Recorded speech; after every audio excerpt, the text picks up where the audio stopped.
একদিনের ছুটিতে ঘুরে আসতে পারেন পূর্ব মেদিনীপুরের বর্গভীমা মন্দির থেকে। এটি তমলুক শহরের প্রাণকেন্দ্রে অবস্থিত। ৫১ সতীপীঠের এক সতীপীঠ হল এই বর্গভীমা মন্দির।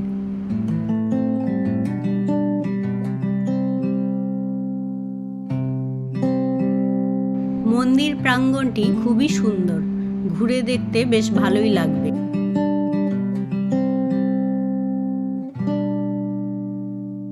মন্দিরের পাশেই আছে এই পবিত্র কুণ্ড। লোকমুখে শোনা যায় অতীতে নাকি রূপনারায়ণ নদীর জল এই কুণ্ডে আসত। আর গর্ভগৃহে মায়ের মূর্তিটি খুবই সুন্দর। পুজো পাঠ শেষ করে প্রসাদ গ্রহণ করে নিন।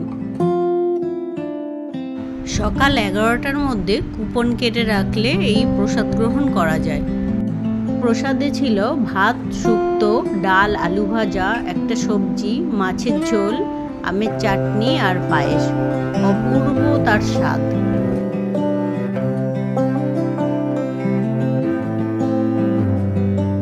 মন্দিরের গায়ের কারুকার্যগুলো ছিল অপূর্ব।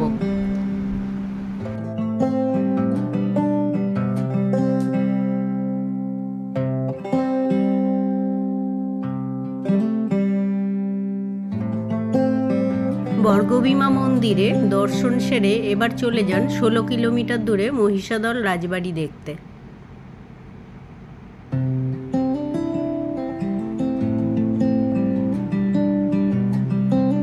আপাত দৃষ্টিতে রাজবাড়ির প্রাঙ্গণটি বেশ ভালোই লাগবে।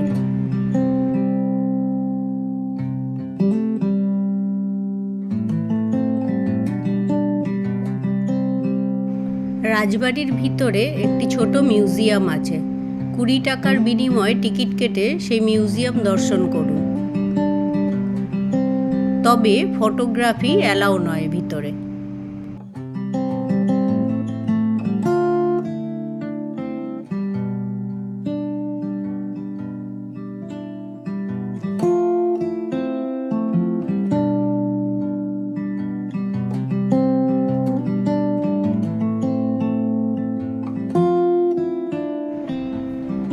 রাজবাড়ির পাশের রাস্তা দিয়ে একটু এগিয়ে গেলে দেখা পাওয়া যাবে এই পরিবারের রাধা গোবিন্দের মন্দির।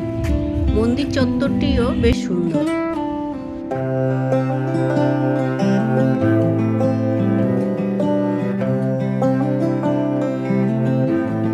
এই মন্দিরে রাধা মাধব আর জগন্নাথ, বলরাম আর সুভদ্রার পুজো হয়।